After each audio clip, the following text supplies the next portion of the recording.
Welcome to the Karnataka University, sir. Thank you so much. I hope is it the first time to have? Yes, I've never been here before. Oh, brilliant! So I think you'll have fantastic surprises happening. I A great place. But there's one question I always wanted to ask a fighter pilot. After you finish a sortie, you land and pick up a bike or a car. How do you control not speeding? You already had your touch of speed over there. So I guess you want to actually slow down a little. Is that so? I even believe so. Once in a while, of course, the adrenaline still keeps running, but more often than not, you do manage to keep it in check. Isn't this the point where you cross the speed limit and then automatically steering wheel आगे खींचा जाता है? Does that what we happen? That is what invariably you want to try when you're still young and a little hot-blooded, and then somebody senior to you disciplines you out of it. So you get it. So discipline actually, of course, is the core of. It's the core of it. Yes. So fantastic. So we speak of the early 80s when we Mr. joined. Yes, 85. 85. You joined you in the Air Force. Before that, RIMC, and then of course the RIMC, NDA, and then the Air Force Academy. So you have a family tradition of people going to serve. Not at all. I'm the first one across the entire family. So how did the RIMC start? Because I'm sure that is the biggest decision a parent takes to send the kid. I can attribute it to two possible reasons. One, my mother was tremendously inspired by, I guess, the Second World War and Winston Churchill. Wow. And she wanted to give one child to the nation. So it's Not I had that child. Oh, brilliant. So I think she drilled it to me from probably when I never even realized it was being so drilled. She looked up these places and she got me into the admission. And from then on, Other siblings. my brothers are effectively into agriculture. He's a horticulturist. So we are entirely in diverse professions. So son of the soil and... So land to air, the Tarsas have captured everything. Absolutely. Brilliant. So you said RIMC, and then of course the choice of getting into the Air Force. How did that? So from the age of 3, from what I can remember, I wanted to be a pilot. I guess it must have been drilled into me. It's not something that could have come naturally. But then the other issue also is that invariably you look at a young child and the soil, and that lure of a plane is always there, even now, I would believe. Yes, absolutely. And so I guess she just built on it, my mother. Because the only difference would have been the variety and quality of aircrafts were different in the early 80s rather. They were an entirely different. They were not as. They didn't have as much wizardry as today's aircraft have, but they were fun all the same. Absolutely, I'm sure. In those days, just to fly a MiG-21 must have been a huge excitement as against a fear that has been drilled in now. I got a little lucky, or let me say, I got a little different. I haven't flown the MiG-21 other than for one sortie as just to get the experience. Really? And I was part of a batch that was the first batch that was selected to go directly to MiG-23s. Oh, wow. So from training aircraft, we went directly to MiG-23BNs. Oh, that must have been the next batch coming in. And of course, there was the Mirage 2000. That was exciting. The Mirages were just about coming in at that time. They came in about a year and a half after we joined. And though that remains a tinge of regret that they put us into this line and then they said we built all our experience and they kept us here, but then that's how life is. Brilliant. So for an average civilian, the whole experience or exposure to the concept of fighter aircraft was absolutely the movie. Oh, yes. Right? Oh, yes. And that movie, phase 1 must have happened around the time you were commissioned. Oh, yes. Soon after that. So how was that feeling? Well, Top Gun glamorized fighter flying. And everybody swears by it. And the Ray-Ban glasses, of course. But a lot of things, not only for what it did for the United States fighter flying, both in the Navy and the Air Force, it actually gave people a sense of what goes on there up in the sky. Of course, it had a lot of cinematic liberty. Notwithstanding that, it did give people an idea about what goes on there, and it did increase the awareness and knowledge about fighter flying in specific, and it did. I'm sure it converted a lot of people who wanted to join. And did your friends and family around you view you differently? Did they look at you differently? Did they look at Tom Cruise? Did they search in you? I don't really know whether... That's an interesting thought. I never looked at it like that. But I'm certain that we were anyway, kind of envied by friends and family, even otherwise, because I guess every time when one went home, one had lots of stories to tell. Very much. Now one realizes that those stories were somewhat only stories good for that time, but they were stories all the same. Precisely. So, any interesting incident you felt? I mean, because of course, it's a machine, right? I mean, you take off and things may or may not necessarily go the way you intended them to be. And interesting. Let me give you an anecdote about the MiG-23BN in particular. When the MiG-23BN stands on ground, you can actually touch the tail of the aircraft like this from the ground. Oh, is it? Yes. Oh, so it makes it quite an interesting bird to get to land. So every time that you came in on the approach to land, no matter how much experience you had, You always scared of touch. always you were not scared, but you were always cautious and wary that you shouldn't end up in that. So they said there were only two kinds of MiG-23BN pilots: those who had touched their tail and those who were going to touch their tail. Thankfully, we managed to stay in the second lots. That must have been really difficult. I mean, it was fun launch, and it was fun, but then one recognizes that all that is good enough till the time you let your training kick in, and as long as you respect that bird, I guess the bird respects you back. So I guess that's always a symbiotic relationship. That's a symbiotic relationship with everything. Beyond the point, it's muscle memory. Partly, but then every landing is a different one because there are variations based on how the aircraft is behaving that day, what kind of winds exist, where you're going, external factors, and the like. And as long as you keep your head firmly in the game, I think it's easy to manage. That is where both training, discipline, and a little bit of sense in the nonsense works. That must be the positive part. Besides, of course, flying, there were a lot of other experiences we're realizing you went through. Staff college was there. There was a college also in the US. You undertook course. What kind of courses that? Actually, many of us, and partly including me, we wanted to join the services because we thought that once you get in, after that, you could throw books away and you could say bye to studies. At the risk of scaring a few people, let me tell you that was an awakening when one realized one had to study all the way. There was something or the other always coming up. And in that regard, however, there was one change, that those studies were rather focused. They were rather relevant to what you did. And they were more and more very practical stuff that either you did almost on a daily basis or that was applicable on a daily basis. So in terms of the experience, it did give you lots of knowledge. It did give you lots of information. But their ability to use all this into what you were doing and to how you would improve whatever you were doing was relatively simple if you kept your wits about it. So while it was studies and it required you to put in some amount of effort, but then the effort was not so very daunting. All you needed to do was be regular, and all you needed to be was a little focused. And as long as you did these two things, it was fun. Yeah, because I mean, I'm sure you're not the first one, because I've heard this from a lot of people saying that सोचा था फौज में जाएंगे, relax हो जाएंगे, life चली गया, and then B.Tech, M.Tech, and more specific studies and everything else. Yeah, absolutely. It was from one thing into the other. But they make it rather doable. I won't say they make it simple, but they make it very doable by both providing you all the resource that you require and by providing you the opportunities that you need.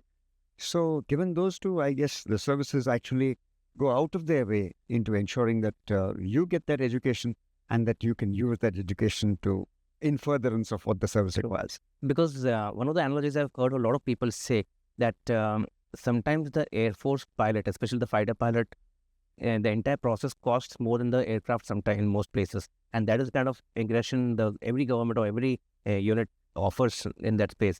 Yes, that pilot and a fighter pilot in particular is a rather valuable asset. For, like you covered correctly, it is expensive to train. It is expensive in order to give him the experience that he requires to be able to put it into use when that day of reckoning comes.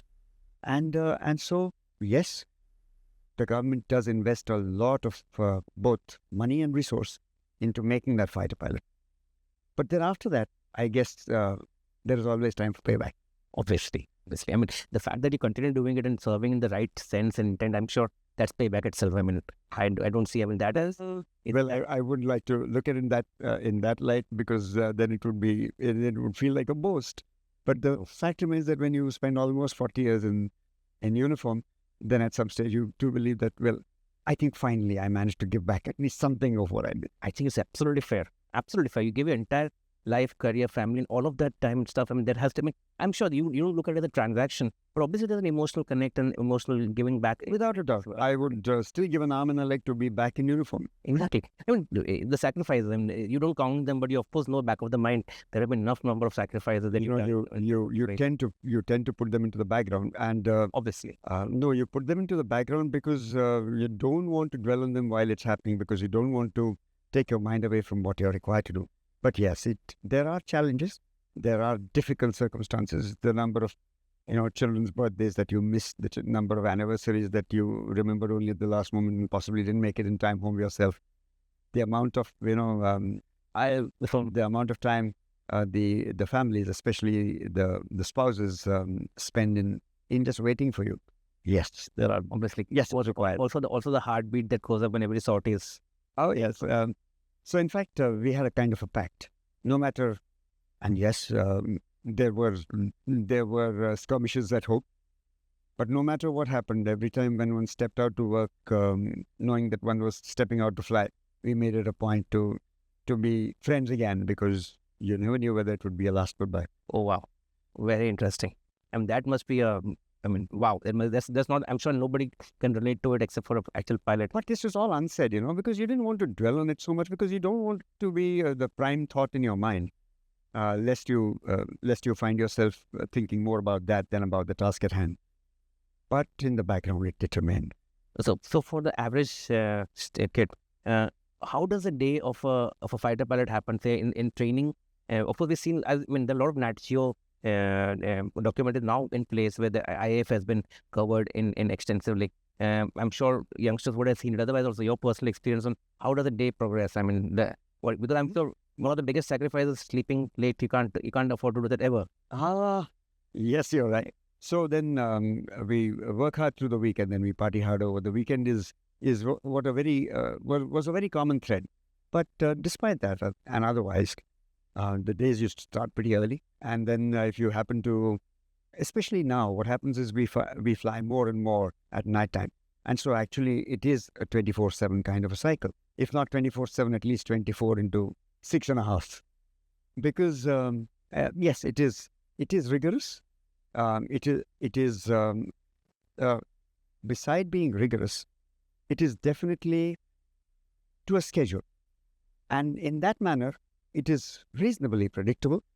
It is reasonably well planned, and one can make good use of time and opportunity to get to do everything that you really want to. Yes, it may not slide in with the timings of children's school or with the PTM, which you want to miss, and the children also want you to miss. They don't want that to be at the PTM, but even otherwise, it does kind of work to it works to a calendar. It works to a clock, and that is nice. So that, and then of course there must be a point after which, where the time when you're flying is that flying as a career, or when your administration career or the management career starts to... Yeah, quite. And so when you stop flying aircraft and you start flying files.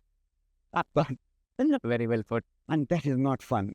But as long as you stay medically fit, and there is an opportunity to aviate at least once in a while. In fact, on a personal note, my last sortie was just about 4 weeks before I hung up uniform. That's April, first week. Yes, in the first week of April. That's right. So wow. And what was that? A Sukhoi? Please tell me. That was a Sukhoi. SU-31. Not too far. Yes, not too far away from here. It was in one of the squadrons based. Yeah. Oh, nice. How does that feel? I mean, I'm sure you must have dwelled on the thought that from what you started off with MiG-23 to Sukhoi, the thrust, the power. I mean, I'm sure we've seen a lot of videos which take the fastest aircraft and dam. Oh yes. Well, it was a fun ride. It was exciting. It was thrilling, and knowing that was to be possibly my last sortie on a fighter aircraft, and I was flying with the CO of the squadron. He really made it a point to take me through the spin entirely. Oh, how it was fun. Oh yeah, of course. In such cases, and just for the record, you sit in the rear seat. I do. Yes, because I'm not directly qualified on that in a full-fledged manner to be. And as it is, the Sukhoi is a two-seater. Cool. So anyway, and he made it a point to also be part of my proud feeling, and so it was fun. Because I'm sure when the president also flies, they all see it the way it is. Yeah. I mean, obviously, you really don't have to be qualified, but you really need to be sitting in. But at the same time, being there is being there, and it is an exciting feeling. Can any civilian ever get to do that ever? What happens at many of these air shows is that the companies that come there to demonstrate aircraft have something called customer demonstration flights. Of course, that doesn't quite mean that everybody would get a chance because it's an expensive proposition. But it is not that there would be no opportunity to do that.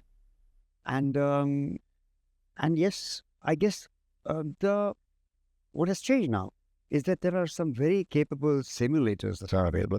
So what happens at these air shows, and in fact, sometimes the simulation is so very real that after about 5 minutes in that simulator cockpit, you really cannot make out that you're not actually in the air. To the selfie generation, does that still? No, there are times when the simulator's in a manner where you have almost the entire cockpit mock-up, and if somebody standing next to you on the staircase into the cockpit can be very disorienting for that person, just based on how authentic those visuals are, how authentic that entire aura, the audio visuals are. And in fact, there have been opportunities where during simulation training for somebody else, we find that even qualified pilots standing on that for any reason, trying to help somebody along, can find it a little disconcerting because of just the realism involved.